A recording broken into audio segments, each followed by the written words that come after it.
All right, shall we let her rip? It's so fucked up. What's that? What, 9/11? Yeah, it's so fucked up. Yeah. So crazy. Yeah. Remember Are you when still it happened? That watching was clips? Yeah. I don't think 9/11 should have happened. Yeah. So That's a hot crazy. take, man. I'm on the Should side. we Insane just thing do to a have review on happened. 9/11 instead? Yeah. I'm Actually, anti 9/11. the more I think about it, it's kind of cool. You know what I mean? It's actually, No. it's actually Yeah, kind of cool. I'd never seen It's that actually- before. You know what? It's actually pretty sick. Yeah. Hey, you guys want me to share my screen? I got a really good shot of the plane going into building 2.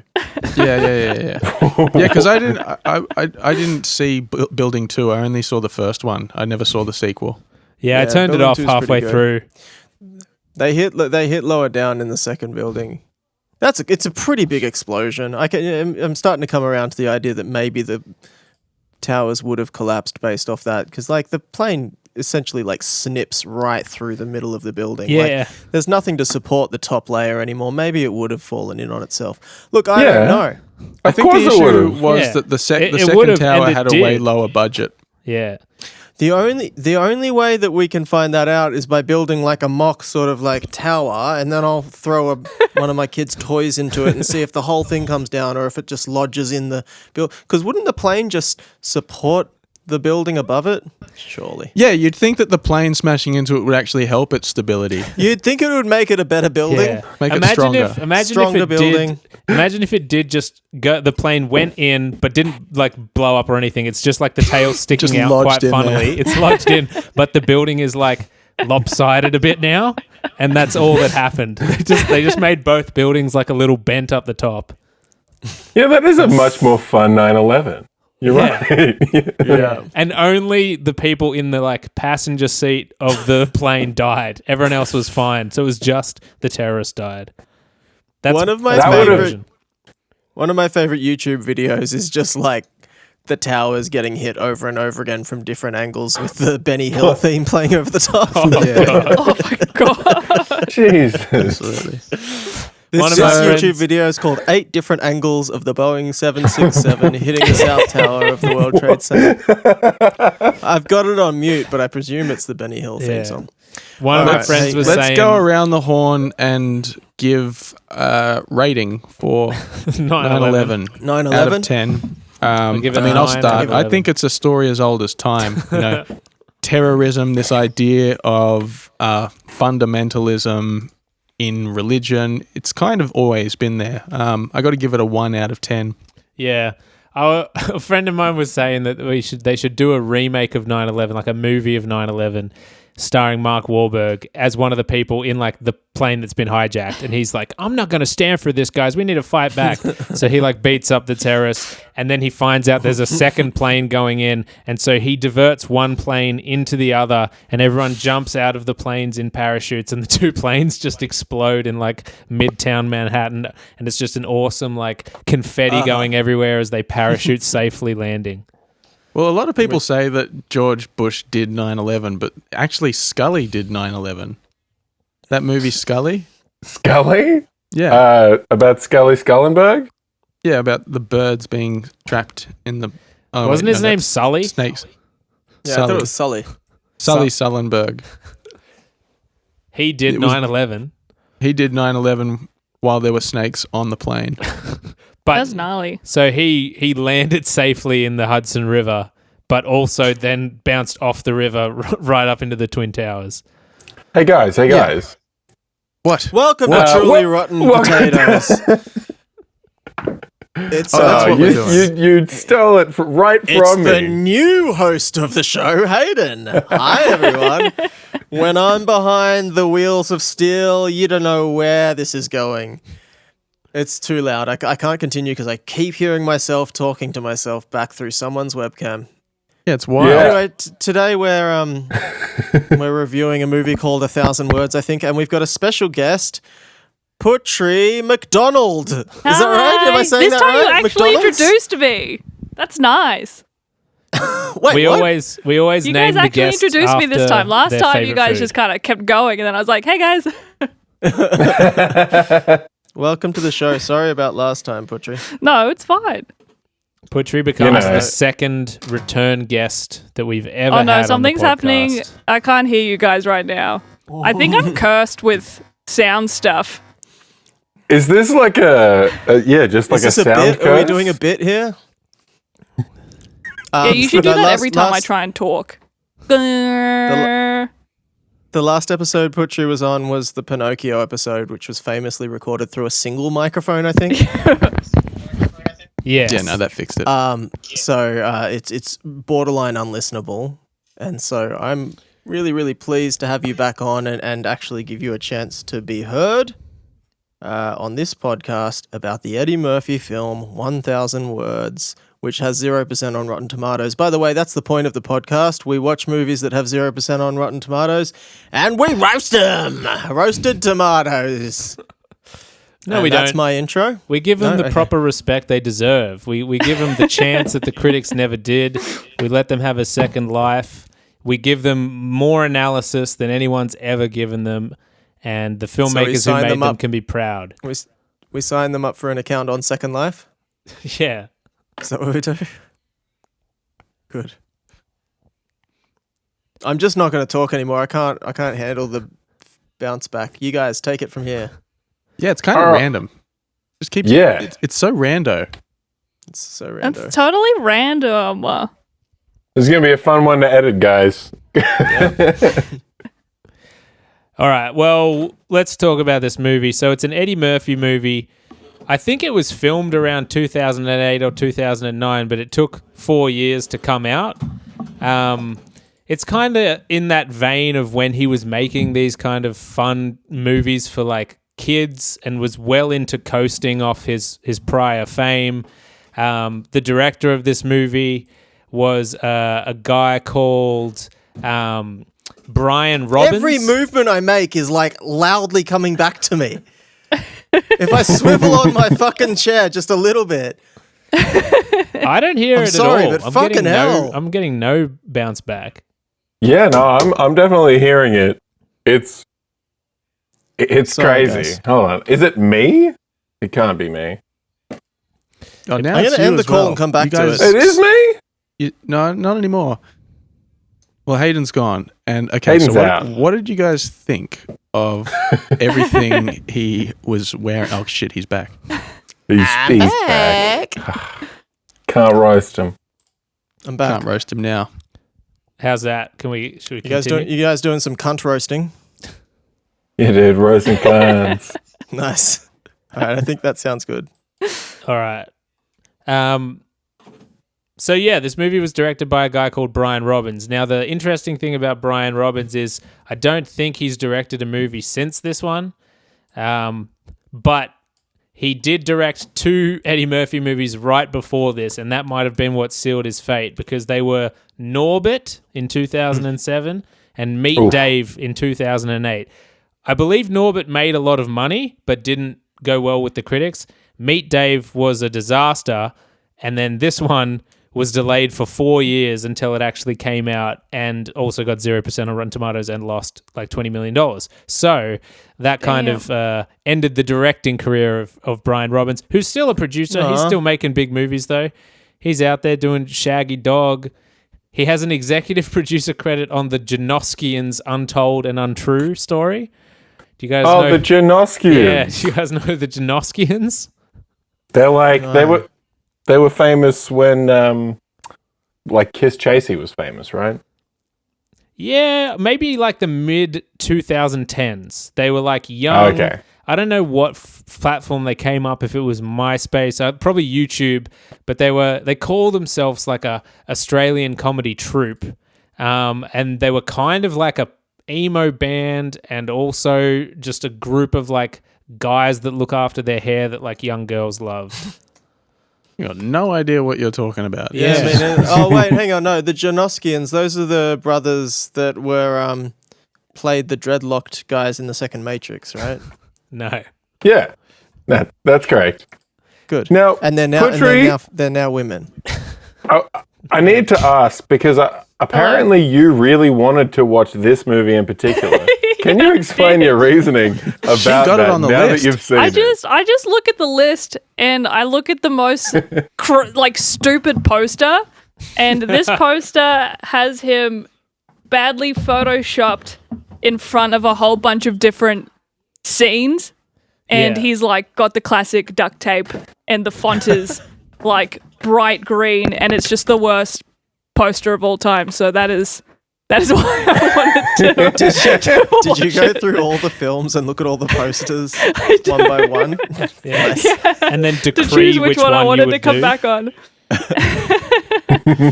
That's my reasoning for it anyway. Did right. the poster deliver, or did the movie deliver what the poster promised? I mean, you could definitely pick out the scenes that were in the poster. Cool. Well, that's I printed out the poster right next to the television, and every time that scene would come on, I'd be like, Morgan, it's this one!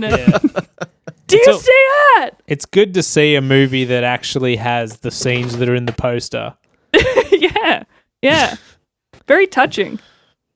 All right. In 3 words, summarize the movie. Imagine Murphy you've got can't 3 talk. leaves. That's good. Hayden, what do you got?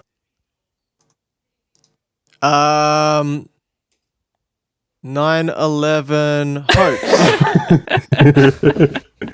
I'm telling you, jet fuel it might not be able to melt steel beams, but it can bend them at the very least.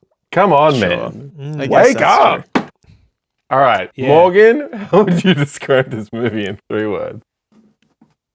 Eddie's greatest comeback. Putri? I'm just going with the classic, I am gay. Because that's what I wish he said at the end of the movie. Had 3 Eddie words Murphy, left. why haven't you been talking this whole movie? What do you have to say under that duct tape over your mouth? I am gay. And then he collapses. Yeah, it'd be the perfect ending. I think I can sum it up. 1,000 words.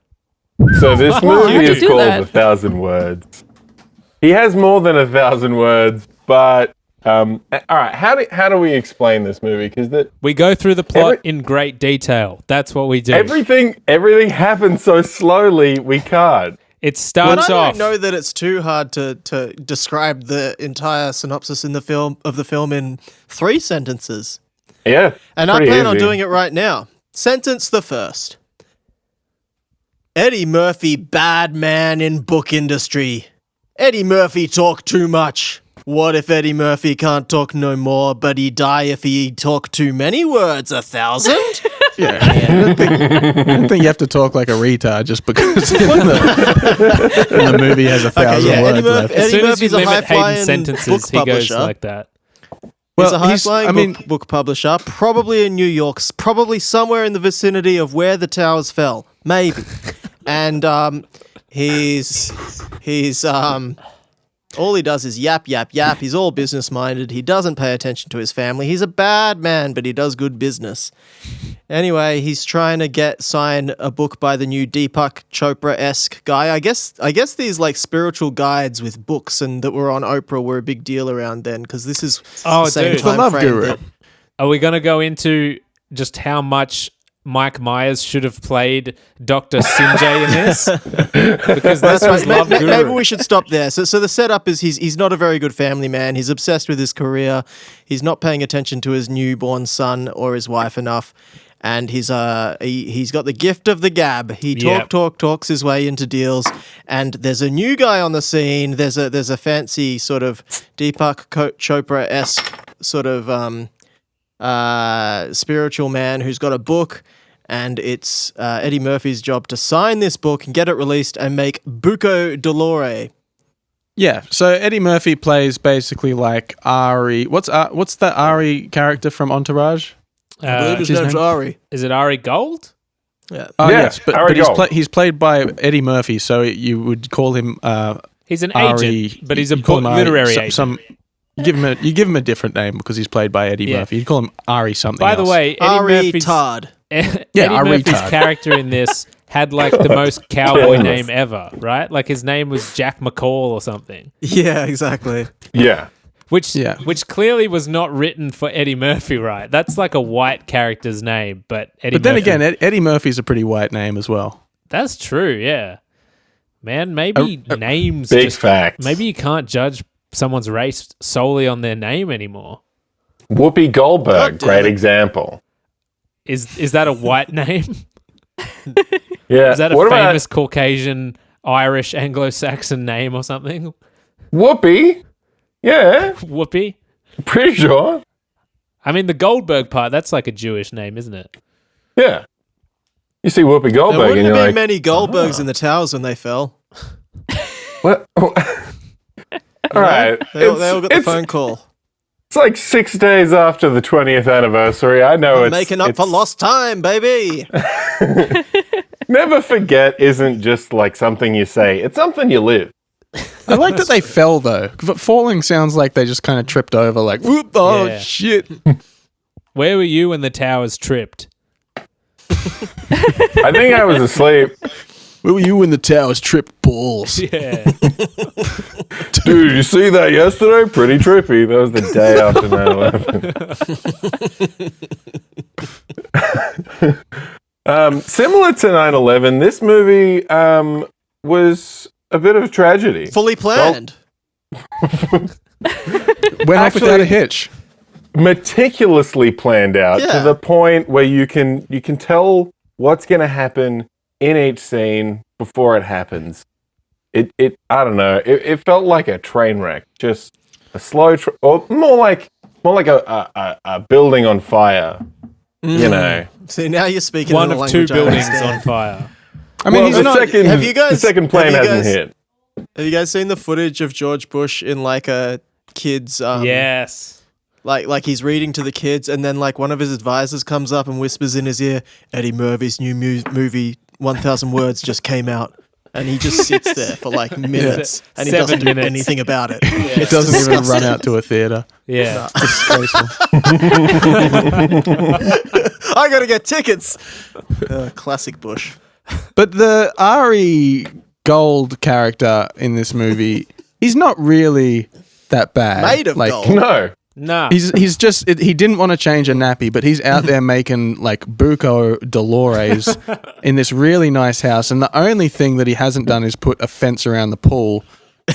Yeah. And then he's like, I'll compromise. I'll paint the media room. We'll put some fancy wallpaper on the walls. He's willing to compromise with his Yeah. very difficult woman. His They- wife. They w- stumble was- over that a bit, don't they? Yeah. So his wife is Kerry Washington, and they've got a young 1-year-old.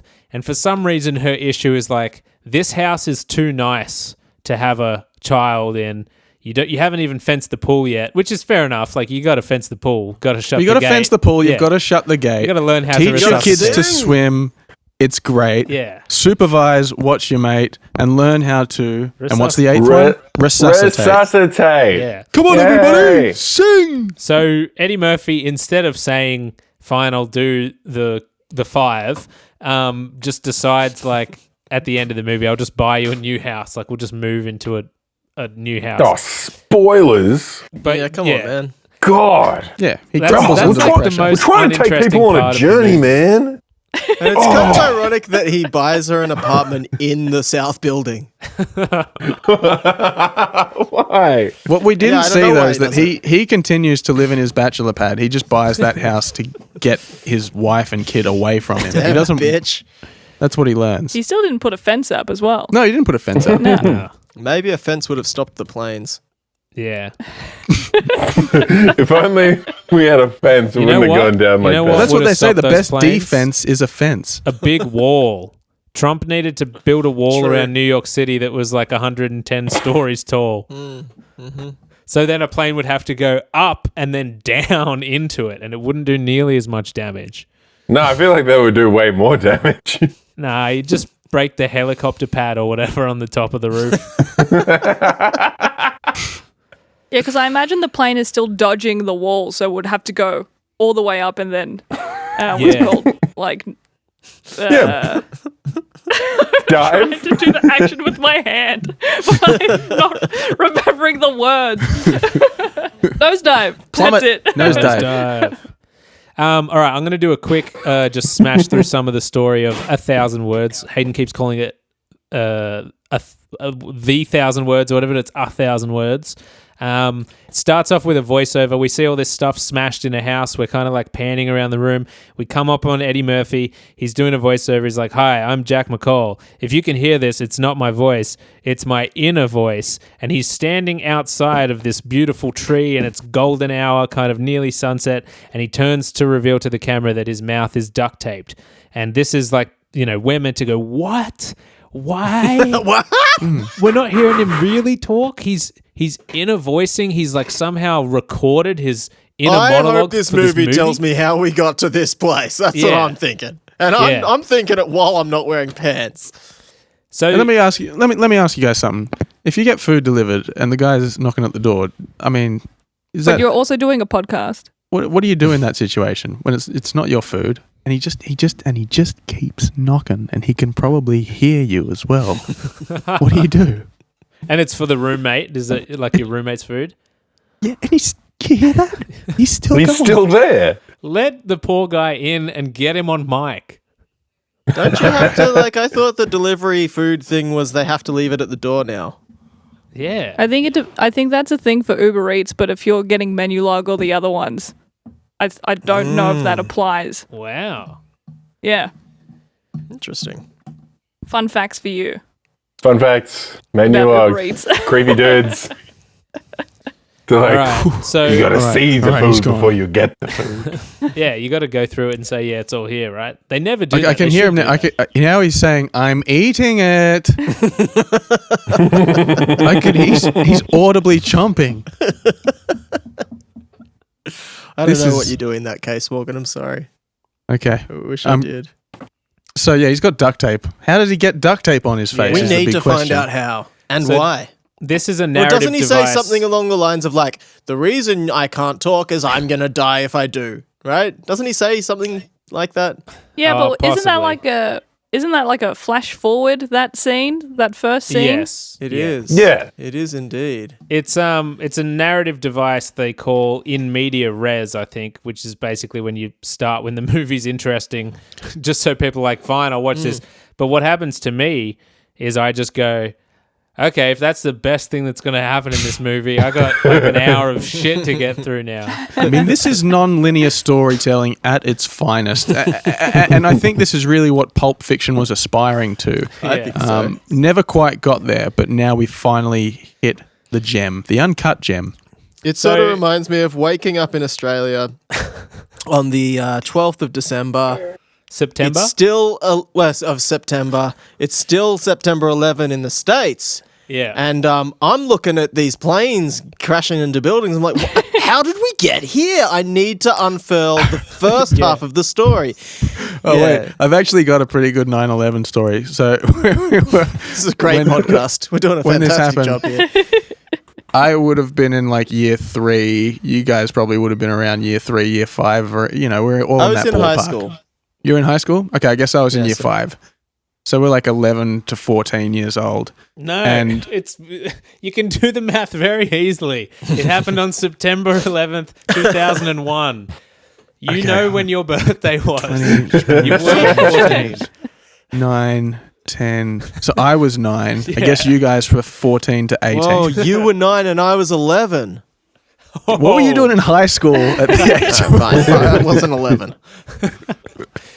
Maybe I just wanted to check high school out for the day. I still hate that it's called 9/11 when the real smart people do their calendars day then month, not month then day. So it's always been 11/9 for us. Yeah. But it doesn't roll off the tongue like Yeah, I know, 9/11. I know. Is that the only 9/11 reason is the fun to Americans say. started doing that? Because they were like, it just sounds way better. And then they were trying to explain to us in class at like 9 a.m. what had happened. They explained it to us at 11 a.m. Yeah, no, you guys had a bit of a time difference in high school over there at Chisholm. In Gowrie, we got it 2 hours earlier. And Whoa. there was a kid that was missing from the class who shall Oh shit! Was he remain- in the towers? Something like that. He was out in the pit doing something like out on Crimmins Court, which was the basketball court that was named after an old teacher who had cancer. Oh, God. And Is Wait. that a bit or is that for real? no, I Wait, think that's Morgan, true. Was the old teacher one of the first responders? Is that how he developed the cancer? Yeah, they very quickly built a basketball court in Mr. Crimmins' Really name. fast. And then the student in question, who shall remain nameless, whose name was Garwood, ran. he ran in through the big sliding door, which is like a really big, cumbersome thing to open that really only adults could open. But he was late, and he opened it, like pried his fingers in there, slid it open, and then everybody sort of like turned and looked at him. This is at like the apex of the storytelling to us of this tragedy, and it's all dawning on us, like the fragility of life and all this sort of thing is coming to us as 9-year-olds, and he's just laughing about something. He's like, there's a dog out there with some meat. Oh, Garwood. I like that. That's there was a kid how in we my learned. school, so we were in year 4 or something. We were like 10 years old, and one of the kids was calling the little white Christian boy, just going, "Hey, you're Osama bin Laden." And then he like cried and went to the teachers, and they were like, "You cannot say that. That is like so bad for a 10-year-old to call another 10-year-old Osama bin Laden." Hey, what if those planes had like hit some buildings in, I don't know, Texas? Then it'd be the Austin Towers. Yeah, baby. Oh, behave. Austin Towers. Ooh, don't Hey, fly a plane into my penis. That's where, I don't know. My mojo's in there, That's where my baby. mojo is, baby. No. He was in this movie briefly He was. Oh, as I an want to action see figurine. I want to see that Austin is Powers true. do that thing where he's like trying to reverse the plane out of the thing, and he's jammed it in 2 walls. So All right. Eddie Murphy's trying to. Well, he goes into work. Yeah, We've established that it's confused, right? Because he's not that bad a father. He seems to love his kid enough, but he does sort of like his work a fair bit. He goes to the psych. This is sort of sets up a day in the life of. He leaves his house. He goes to the psych. He talks at the psych for an hour, and the psych doesn't get a he's word in. unable to get a word in because this guy just talks and talks and talks. He drops his car off out front of his high-flying job, and he's rude to the what do you call a guy who Valet. parks your car for you? Valet. The valet. There's also one other thing he does which shows that he's a bit of a dick is he goes to not Subway, Starbucks to get his morning That's coffee. right. He notices the line is a little too long. He tries to push in line, and they're like, "No, go to the back." And then he just fakes a phone call where he's like, "What do you mean you're in labor, honey? The baby's coming now." And then they let him push to the front. And then the last 2 people in the front are like big, scary, tradey, building guys. And then he's like, "It's twins." And then they're like, "Come on." And they give him a coffee. So he's a fast And for talker, free but as he's well. also a bit loose with the truth when he needs to get what he Yeah. wants. Yeah, free coffee. He doesn't have to order. And the reason I think they really relate to the twins line is because there's 2 of them. Like the towers. Yeah, like the towers. That's crazy. Wow. Whoa. Shit, dude. But yeah, at worst, he's a lovably selfish man. But at best, he's like very ambitious and a good provider. Yeah. And so Well, he's yeah, a bit... and then He's a bit Well- rude to the valet, but the valet's like, "Have you read my manuscript yet?" And it's like, you're a high-powered literary agent at like a major firm. You don't want to read the valet guy's manuscript. So he's just kind of like, yeah, whatever. No, if Yeah. anything, the valet is the villain in this Yeah. movie. Oh, yeah, he makes some harsh decisions. And then we go into this board meeting where Eddie Murphy presents to his boss and everyone else on his level. Hey, there's this new sort of guru guy who's into Zen Buddhism, and everyone's like, he's got a huge following. He's here in town today. I'm going to go talk to him. He's got this book that I've heard about. I'm going to go talk to him, and I'm going to sign that motherfucking book, and we're going to make Buco Dolore. And so he does set off to do that, and he sits in on this guy's meditation class and pretends to have experience nirvana. and tries to trick this guy into loving him so that he will Yeah. give him the rights to his book. And Yeah, he there's says sort of he says all the right things, doesn't he? He's buttering this Dr. Sinjay up, who's a popular holistic healer type character. But even Eddie Murphy's character Jack is openly saying in his pitch presentation that it's new age bullshit crap. You know, he doesn't believe in it as well. Allison Janney is his publishing boss, and his secretary is a guy called Clark Duke.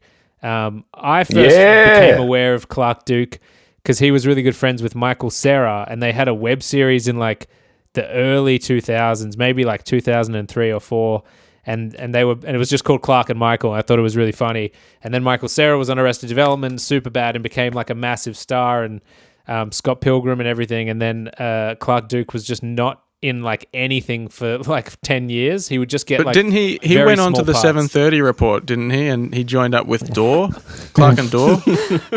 No, he did end up getting on The Office in the later seasons as like one of the young intern characters, and then he obviously got this movie with Eddie Murphy that would have been his first like big role in a big Hollywood movie, and then it didn't come out for 4 years.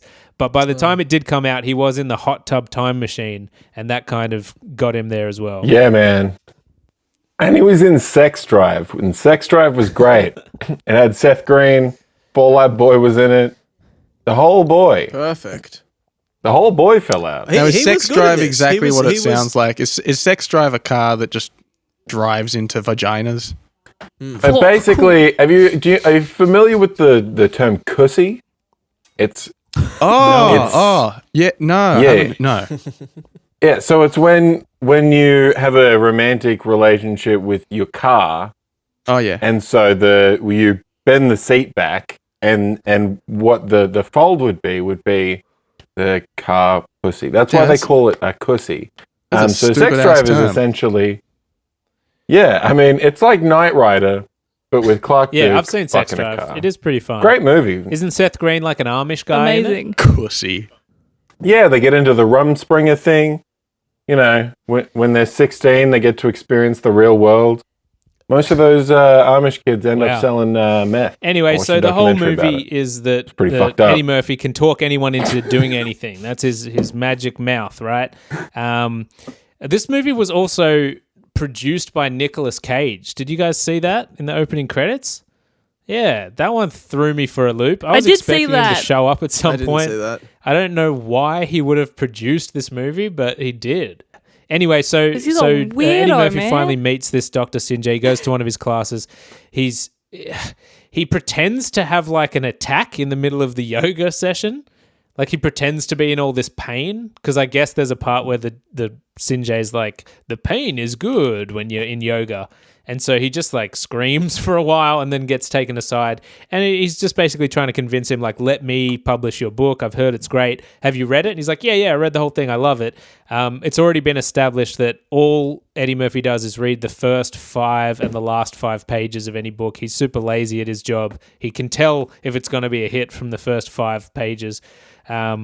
So yeah, he goes on this long like improvised rant about how he may have been a bird in a previous life, but this doctor guy is not impressed. Eddie Murphy like cuts his hand on this tree at one point and gets a splinter, and I think that's kind of like the magical connection with the tree. And so Dr. Sinjay's like, fine, I'll sign with you. You just have to promise you won't ever like ruin the message of the book. And Eddie Murphy's like, oh yeah, of course not. And then he's super happy. He goes and visits his dementia-ridden mother.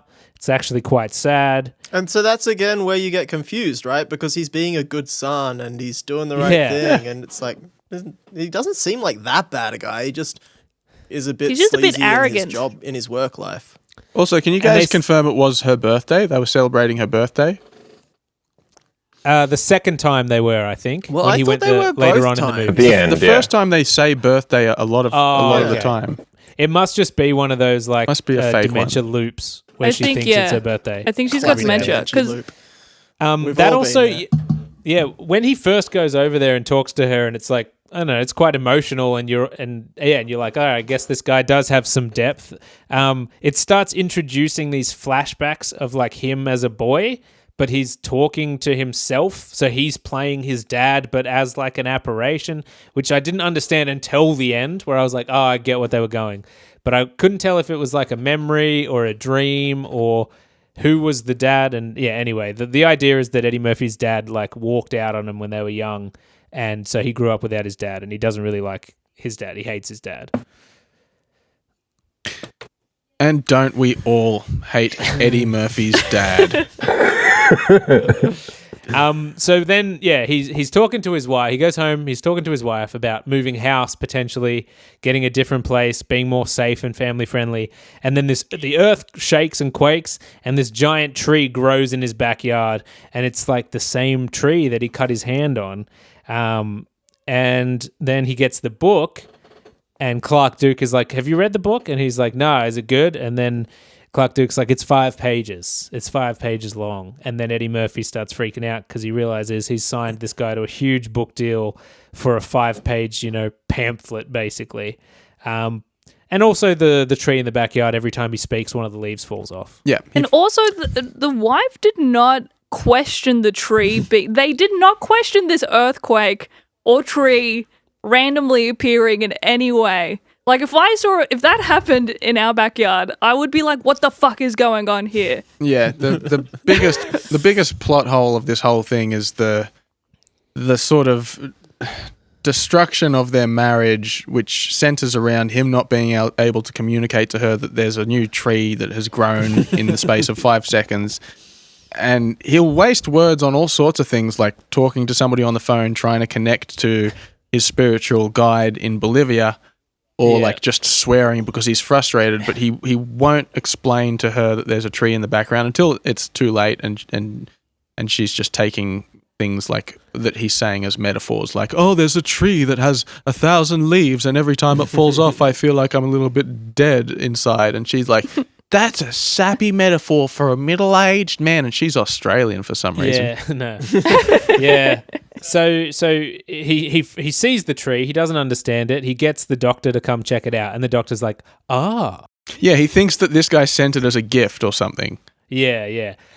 And then as they're talking, he realizes every time he says a word, a leaf falls off the tree. Yeah, and they get to that very quickly. They're like, hey, did you notice that when you talk, a leaf falls off? And then you see that happen. It's like, I guess that means when all the leaves fall off, you're going to die.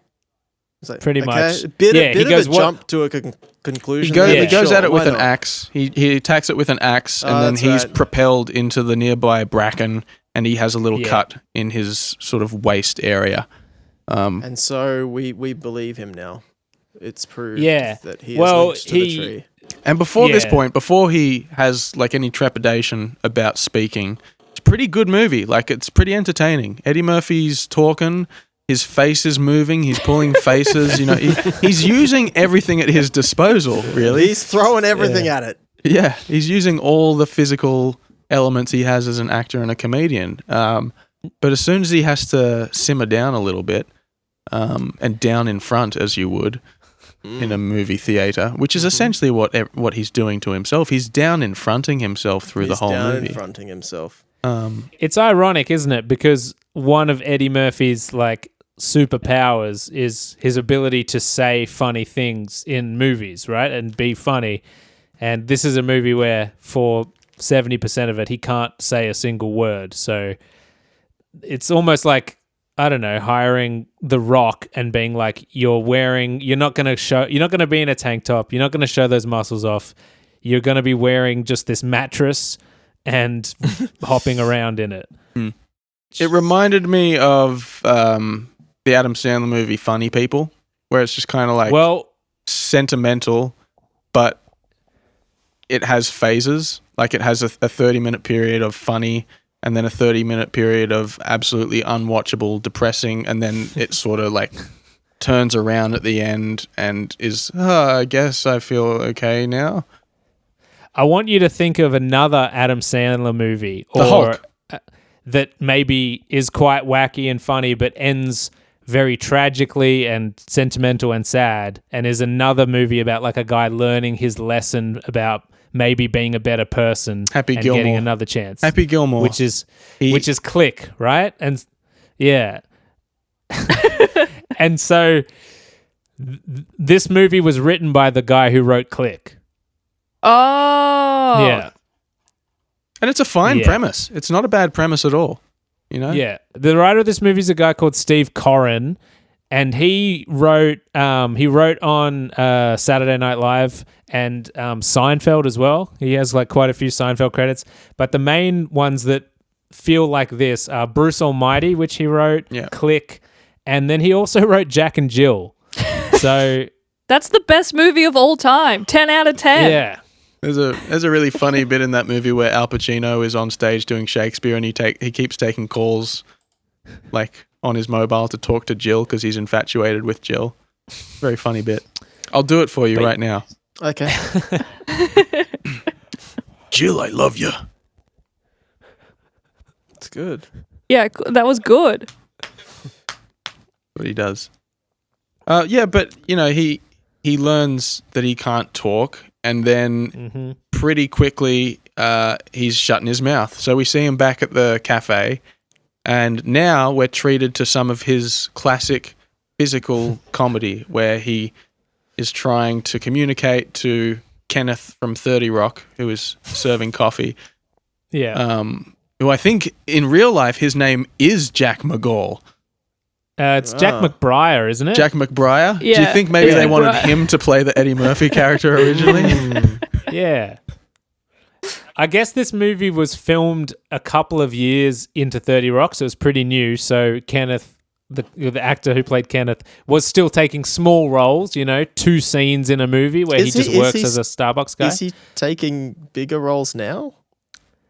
I don't think I've ever seen him in a movie. I think he's been in bigger stuff. Is he really? Oh, that's sick. Oh, that's cool. He replaced Hugh Jackman in the most recent Wolverine movie. Yeah, he was scary.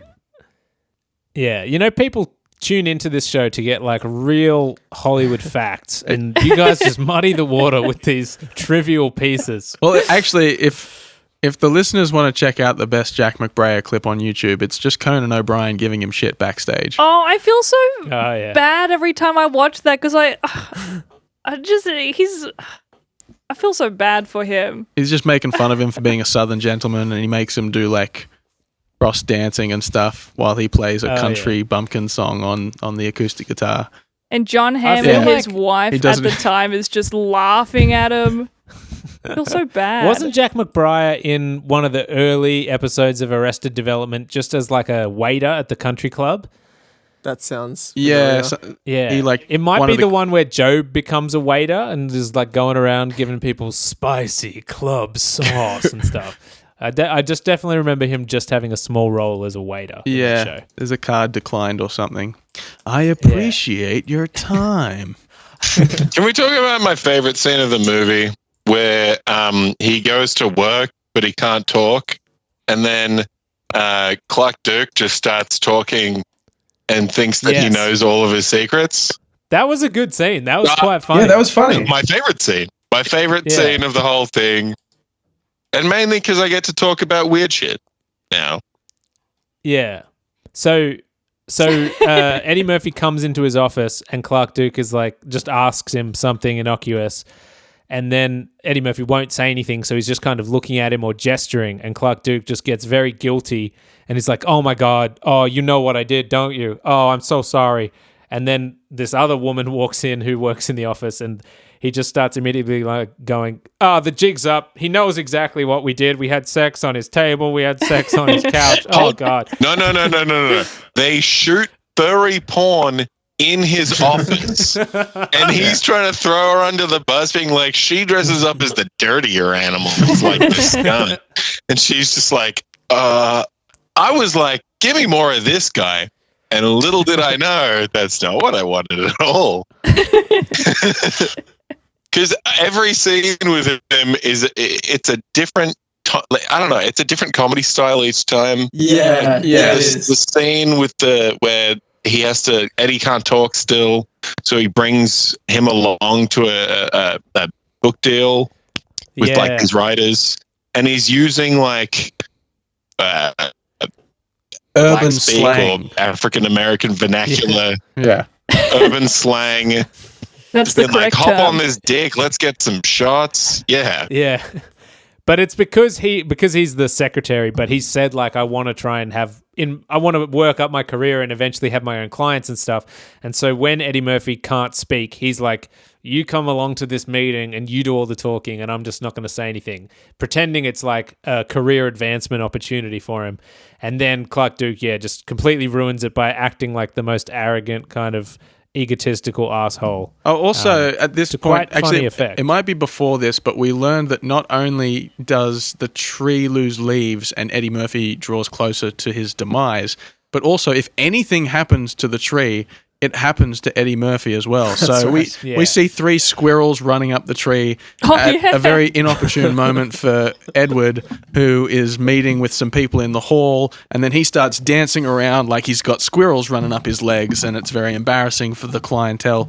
And then during this meeting that we were just talking about, the gardeners come to, I guess, water the tree, which is something that you do. You water a tree. Right on the trunk. Yeah, you water your got to water that new tree. And then he starts sweating, which obviously makes him look very guilty during the meeting. And then later on, he's having it. It all happens during different meetings. During the third meeting, the tree gets gassed, and then it starts playing the song because I got her, because I got her. Wait, Putri looked up the gas as well. Yeah, the gas is called DDT, and I believe that it was used for the second half of World War II. So it's used as a weapon to kill people, and Edward Murphy is just getting high off this shit. It's like a insecticide. Yeah. So, I'm just pretty to put sure that out that's there. that gas that brought down the second tower. Yeah, I think so. That's it. They did that first, Yeah, and then they came in with the planes. I think instead of announcing anything over the loudspeaker, like the PA in the plane, they were just playing that song as well because they got high. That was the last thing they heard.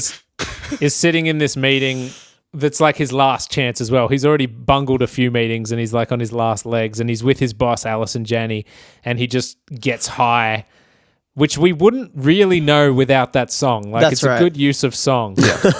But you're seeing just guys like exterminator-looking guys like spraying a tree with insecticide, and then he just gets baked from it. Yeah, he should have died at that point. That would have been a good point to end the movie. Eddie Murphy's finding his life is falling apart because he can't use his words. He's savoring every single word because his life is going to end. And he's waiting desperately for this guru to come back from his 3-day trip to Belgium or wherever Bolivia.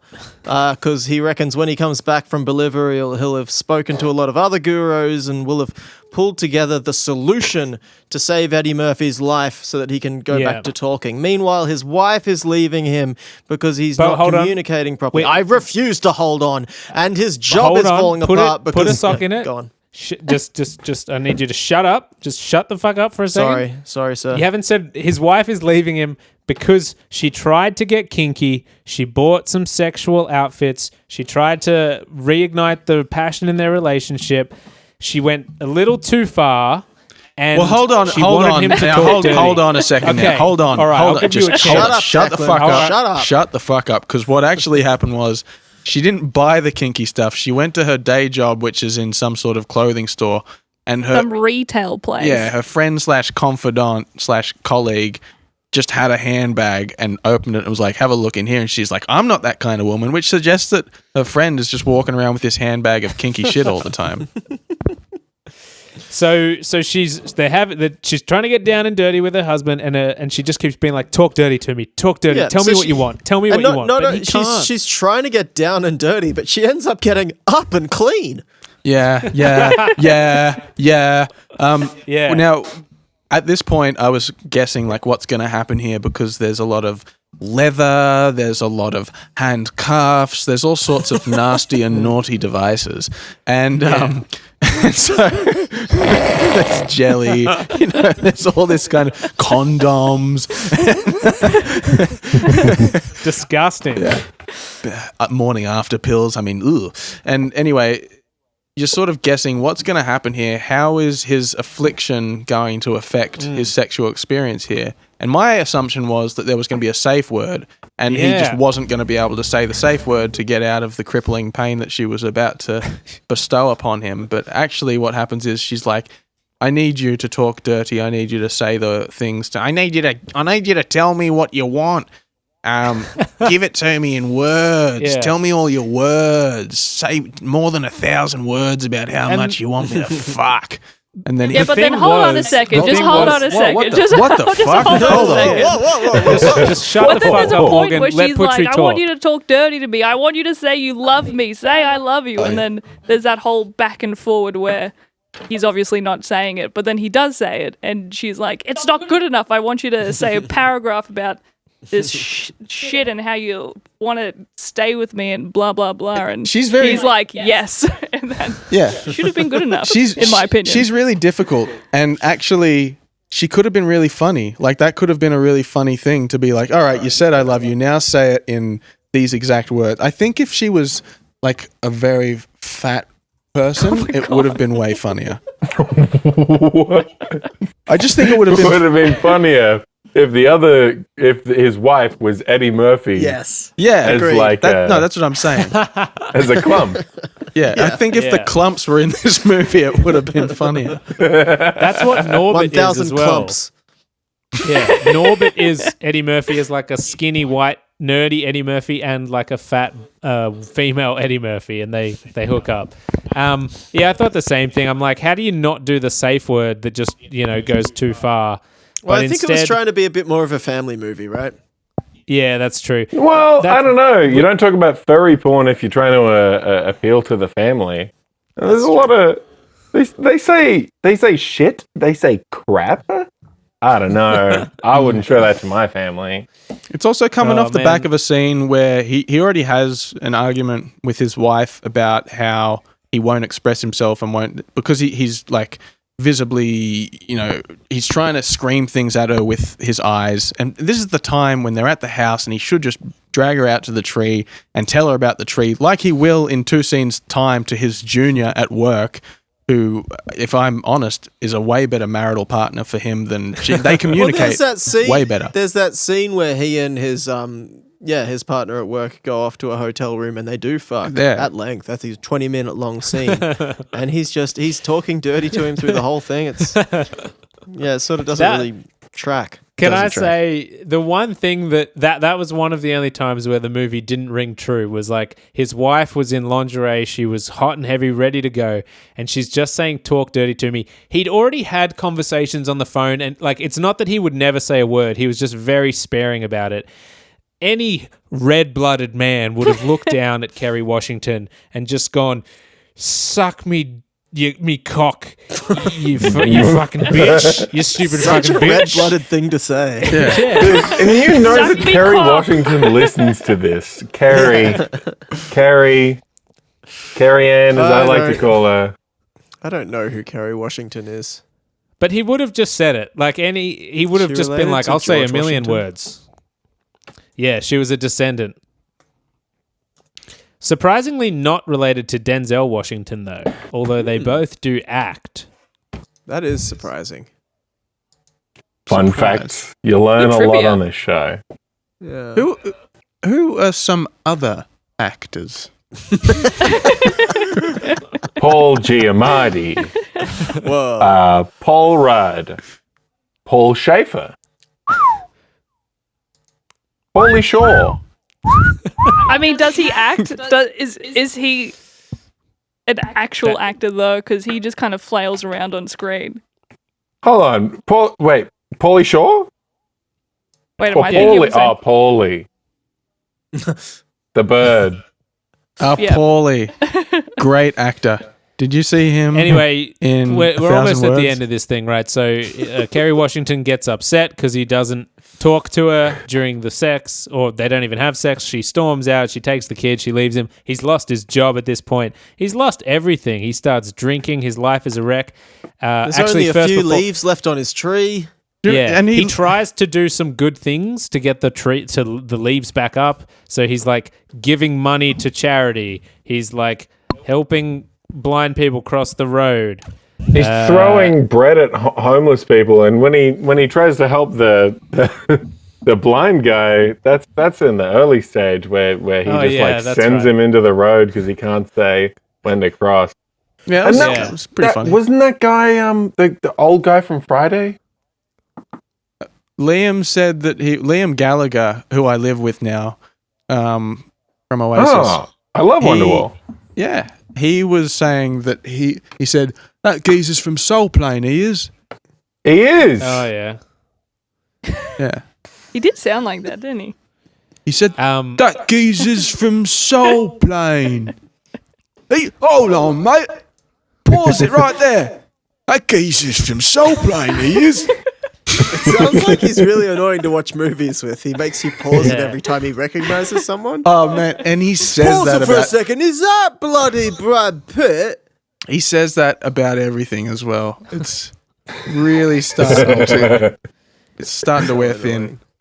Yeah. So, in his good deeds part, he goes to Jack McBrayer at Starbucks and he gives him like a Beatles record. He gives him the White Album. Oh yeah, I guessed it before it even came out. Like that's going to be Beatles' White Album. Yeah, because he remembered that he liked the Beatles. Well, I also didn't the remember Beatles' that. White Album, for the layman's who aren't in the know, that was the one that around that time George Washington and John Travolta and Paulie and Ringo Starr, they were getting into that spiritual shit, if you know what I mean. Oh yeah. They were having a little. Oh yeah. They were getting a little. Yeah. Oh, no. Oh Yeah. no. No, but that's after they spent a bunch of time in India with the Maharishi. Yeah. Oh yeah. Yeah. Oh yeah. So that's why it had to be the White Album. Yeah. Anyway, and then he also buys the slowly valet's manuscript. Yeah, that's right. So he starts doing slowly actual good comes. deeds that like are related to his actual environment and the environment he has control over. So, i.e., he goes and this guy who's been really nice to him at the coffee shop, he gives him the White Album. He actually reads the manuscript that his valet has been trying to push upon him all this time. What else does he do? Is that all he does? No, he goes back He to goes his to the wife, nuns. and she's He like goes in a back to new his place. wife. She doesn't want to Yeah. talk to him, but he has like 5 leaves left, and he kisses his son on the head, and he says, "You, me, dick, we, pussy, Us. eternity." He says, "You, me, cussy." And then as he's walking away from her, he turns around, winks at her, and says, "Lick my balls." Yeah. Remember that? He does a Okay. big fart at that point as well. Suck my fucking little dick, you stupid bitch. He's using a lot of these leaves up, but he don't give a fuck no more. Yeah. Well, what he learned is that if he swears and farts, it doesn't count. But finally, he He decides gets to go more and leaves. see his He mother. learns he gets more leaves when he farts. He decides to go see his mother in the nursing home. She Yeah. thinks it's her birthday again. And she's always, every time he visits his dementia-ridden mother, she's always like, "Is that you, Charlie?" I'm pretending that Charlie. "Is that you, Raymond?" Raymond is his father who left him at a young age. He's like, And he's always saying, "No, it's me. it's Robert." Ma, no, it's me, Robert. Damn, bro. So this time though, instead of correcting her and saying, "No, it's me, Eddie Murphy, your son," he says, "Yes, it is me, your husband." And he sits down and pretends to be her husband, and she opens up. Eats her pussy. Yeah, it was gross. And then It there's was another disgusting. really long She sex somehow has the same bag of tricks that was given to his wife earlier in the movie, and she's like, "I want you to talk dirty to me," and he has to go through the whole rigmarole again. No, I guys. hope my So he mum never pretends- listens to this. He pretends to be his own father. She opens up and like talks to what she thinks is her ex-husband about how good a son she has and how she wishes he could let go of the pain that the father left in his life when he left and forgive him, and because he's carrying it around with him, and it's just so sad to see him crushed by this thing. And Eddie Murphy learns a little something. So then he off and leaves, and he goes to visit his father's grave. Hold on. Before we before we leave that scene, because I just Really need trying to to get to the end of this film. Sorry, I'm go on. I need to make an admission is in that scene, I genuinely teared up. Oh, Like Oh, was so touching. this is like an 8 out of 10 Weeping Mitchell movie. it kind of one scene got me, and it just like the sad old woman acting like she was kind of grasping at straws and memory. She did a really good job, but I mean, it didn't leave me feeling good at all. It just made me feel real bad. Like, Yeah, I could see there was a bit of an emotional punch there. It was pretty sad. The other point I felt was pretty sad was when Edward got really drunk on vodka and then returned home and was like throwing his pictures of his family around. He felt like he was somewhat drawing on. You remember that time he did that in real life? It was like that whole thing with the Mel Gibson phone call, but this was like just it was more of a Mel B phone call where he's like, Yeah. "That's not my son." Oh, And he was yeah. throwing things around, but then they got the paternity test. Oh fuck! Sorry, I know that Scary Mel B Spice. listens to the podcast. Sorry, Mel. Sorry, Mel. Be great to have Sorry. you back. I don't understand any of these references. Eddie That's Murphy. scary Murphy really- Spice. Eddie Murphy has Yeah, a I baby know with that. Scary Spice. Oh, really? Yeah. Yeah, but he denied it for years. Yeah. He also was, didn't he hire a transsexual prostitute at one point? He was in a car with one or something? I think so. Well, nowadays maybe. they call that brave, Declan. Oh, yeah. He was a trailblazer. Yeah.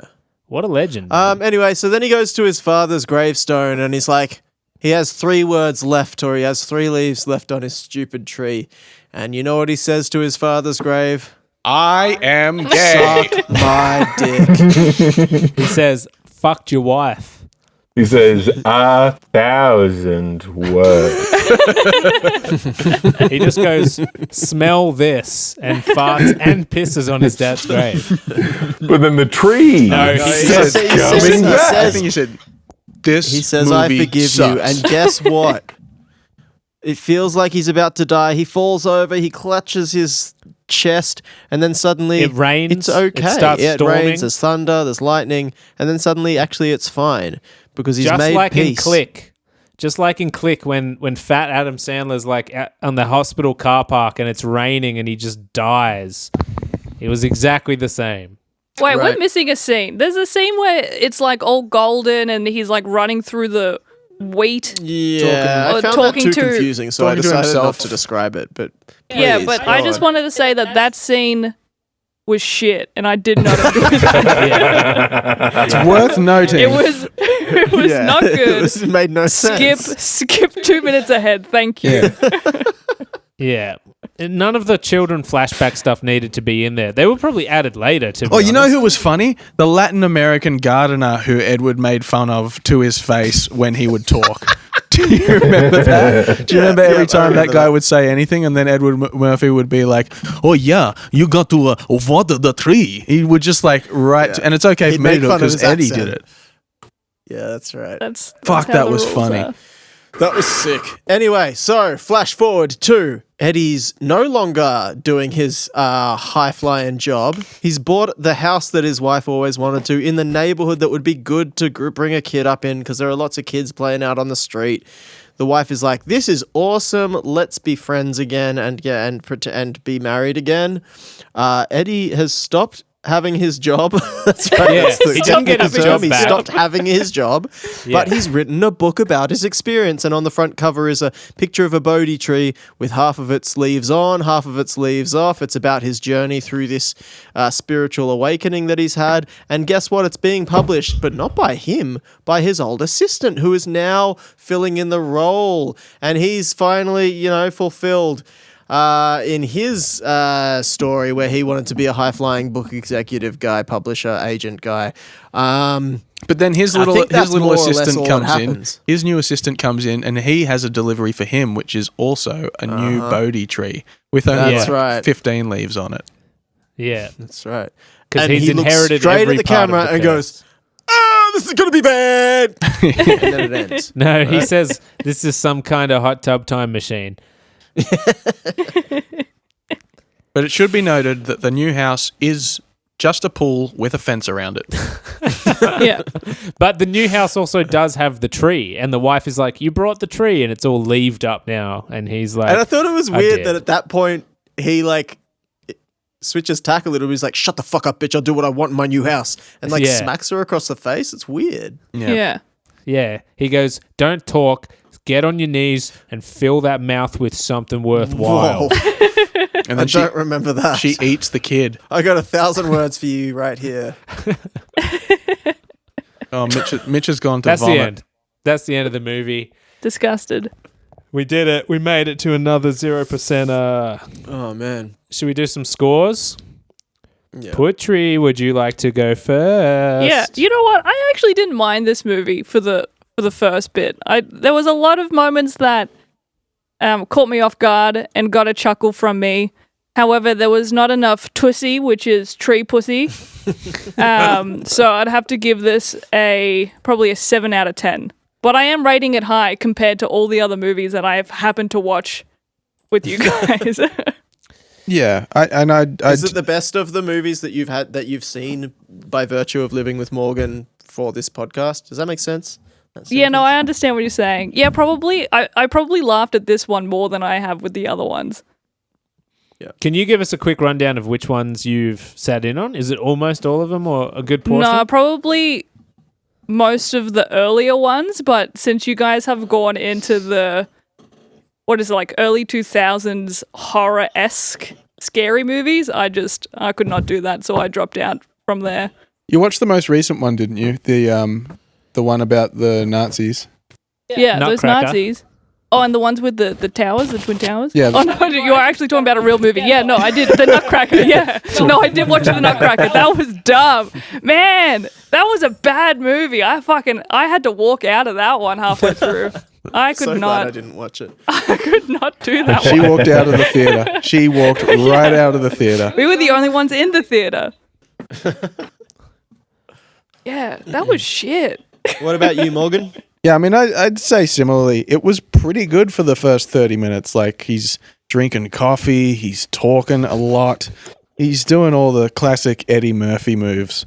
And then that middle part of the movie where he can't talk, it actually had a sort of visceral effect on me where I felt like I couldn't talk, like I had limited amount of true. words. And in that way, it was kind of effective, but it was also just so painful, and I just wanted it to end, and it got sadder and sadder. It started off really funny, and it just got sadder and sadder. But in terms of entertainment, it was probably one of the more entertaining ones and more watchable ones. I didn't have to tune out at any moment. For sure. So knowing what I've scored all the other ones, I'd give it an 8. Shit. Whoa. That's high. That is high, even for Morgan the High Man Quinn. I think 8 is your highest of any of them. Yeah. Which is fair enough. I think I'll give it a 7. Well, Don't take backsies. I That's think you the rule. should stick with an 8 because you had a 7.5 for Highlander. Yeah, too. I know. And Highlander I really did enjoy, so it has to be a 7. All right, we can take that. That's the same as Putri. Mitchell Gosling, my friend, what do you have to say for yourself? And I remind you, you are under oath. I mean, if I had 1,000 words to describe this movie, it would probably start at the beginning. Eddie Murphy plays Jack McCall. Quick draw, Jack McCall. Jack McCall. He sounds like he sounds like a pirate, doesn't he? He sounds like a bit of a something you'd expect to hear. Bloody Johnny Depp. Bloody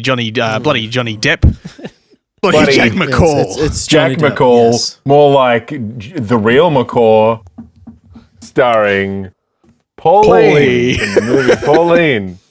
You guys remember Pauline? Anyway, I give this movie a 2.5. I remember 2.5? Paulini It got you from the weeping. Outbeavers. Oh, Paulini. Paulini? You know, if you're going to come out here in a dress like that, I just think you might need to shed some pounds. That's right. I remember that. What a controversy.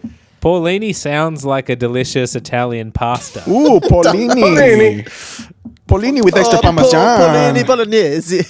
If you're going to come out in a dress like that, I think you just need to get on your fucking knees, you dumb little bitch, and fucking put those peanuts The deep worst we've in your been mouth. on this podcast. I'm going to Yeah, I'm order gonna- Paulini next time I'm at a restaurant. Can I have the Paulini with Oh, look, Parmesan. I'll get a serve of the Polini bolognese, and if you don't have a little bit, any of that, maybe a little younger divas. Can I get a Ricky Lee? Paulini with 2 liters of ginger ale, no ice. Ricolini. I'll have 1 glass of your Anthony Calia. I'll be next door at the sushi joint having a little bit of Lee Hardy wasabi. Yes. Oh. All right, Mitch said All right. 2.5, which was wrong, but let's move on to Hayden. That was wrong? That was wrong. You know Yeah, what? you And cried. Can I You explain my practically cried reasoning? in that I'll find you movie. in contempt of court. You know what? I will redact that. I will go with 3.5 just for Clark Duke. But yeah, no, it just fucking grinded my gears. I didn't like it, Declan. I'm angry. Mitch was under oath that entire time, so let's hear what Oath has to say about that. Yeah, I thought that it was a pretty good movie, but I couldn't really see it because I was too busy crushing Mitch the whole time. So I think it'll be 4.8. That's my rating. Oath. Yeah, you. Thank you, I Oath. want to see a judge who just keeps saying you are under oath, and there's just like this big oath who sits on you until you tell the truth. Hayden? I watched the movie as well, and I thought it was definitely like one of the best movies we've watched. It was. Look, I didn't like it. I did get kind of bored by Act 2 and Act 3, and just kind of I wanted it to be over, but it had redeeming qualities. It was funny. The pacing wasn't so bad. The premise was fine, and the actors were there was nothing like offensive about this movie. It just wasn't that great. But it did have funny moments. I thought that Eddie Murphy's assistant was funny. He played Yeah. the part well, and I thought that most of like his parts, the writing for him was really funny. Eddie Murphy did a good job, and it looked really good, right? It was a good-looking film. Yeah, It was a gonna say very that. nice-looking film. But it just wasn't that good. So yeah, the only thing that I kept saying to myself whilst watching it was, "You're a fuck up, Hayden. You're a fuck up, Hayden. Hayden, you gotta fucking do better. You suck. You suck, Hayden." And then in between that sort of incessant self-talk, there was one moment where I kept saying to myself, this is not a 0% film, right?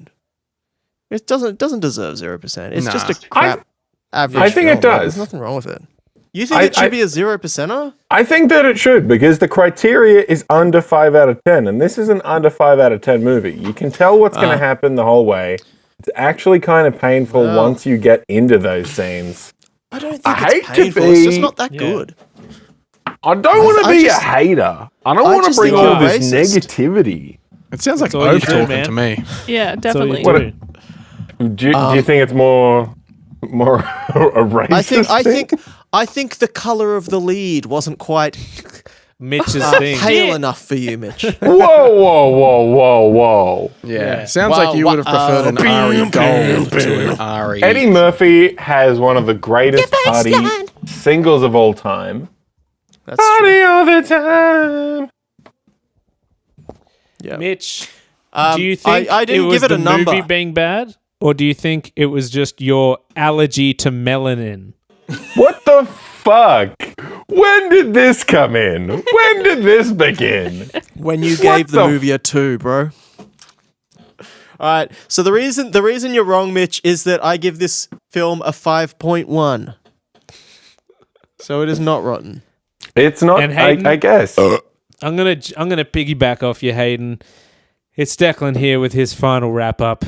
The thing about life and relationships is that you need to communicate, and that's what Eddie Murphy learned in this film. I thought the quality of the actual production, as Hayden kind of alluded to, the way it actually looked, the cinematography, even the CGI besides the butterfly was really good. I liked the tree constantly shedding its leaves. I thought Eddie Murphy was good. I thought Clark Duke was good. No one else was really good in it. I thought Alison Janney could have been good, but she didn't really get to do anything. I think she had a cold in some scenes as well, which is always funny when an actor just has a cold for no reason. But most importantly, this was one of, if not, I'm going to say it, the best film that I think we've watched for the podcast. Sure. I don't think it was a great film by any stretch of the imagination. I'm going to give it a 6.3. But in terms of just being a solid, watchable film, good length, fun for the whole family, not too offensive, not too boring, not too slow, a nice message, some nice themes, a bit of touch of emotion. Is Hayden frozen in the same way for you guys as he is for me? Yeah, he is. I think we should screenshot this and put it as the picture for the podcast. I'm screenshotting this. It's a very good pose. But then he burped as well and it moved and then he's gone back to He this. says he thinks his internet died. Hayden's gone. All right, Mitch, I'll let you have your final word and then I will rebut it and end the podcast. This movie being inoffensive and just bland, I don't know. This movie got me rocking back and forth more than any other. Like, a bad comedy is like my kryptonite. This is a fucking nightmare. And I can't abide by people saying this is not a recommendable movie. You couldn't show that. I could show someone Highlander 2. I could show everyone Problem Child. Maybe not Bolero. Maybe not anything else. But this is not the best movie that we've had on the podcast. What in the fuck are you talking about? I disagree with you. I think it is. Maybe it's because it's made in the era that I grew up, watching movies. But I was going to tell Hayden he could have his kids watch this. Like, this is... When it first started, I was like, oh, maybe I should stop this, wait for the kids to get back, and we'll watch it together. But I don't know. It got a bit... I don't know if they... I don't want to have a conversation about why the woman's wearing leather and doing all that stuff. That's a bit much. Yeah, and after hearing Mitch's tirade of anger there, I'm coming around, and I actually stay with me. No, I actually do. I actually do think this is the best movie I've ever seen. Hey, can we do our Australian politics bits now, or are you just going to post them on the end of the podcast? We've been going for ages, but let's wrap it up with some quick impressions. Do we just redo the terrible ones we were sending each other on WhatsApp this afternoon? I think we have to do them in sequence. An interesting description. We have to do them in the same sequence that we did them because they had a bit of a flow. Well, I'm going to leave you guys to do that part. So thank you for having me. This is why you had you on the pod for this. No, thank you. I was here specifically to say that I came here to review the poster that I saw of this movie. Don't bother doing let's it. Save our impressions for next podcast. Let's wrap it up. I don't think Thank we you can so beat much, the Gillard Putri, for coming on the show. Thank you. You've been a great guest. Thank you, No, Putri. thank you guys for having me again. For an excellent, fun time. Please come back. All right, I'm going to wrap the podcast up. Let me sum this whole movie up in 3 words. Eddie Murphy's back. Yeah, there's lots of shots of Eddie Murphy's back through this movie.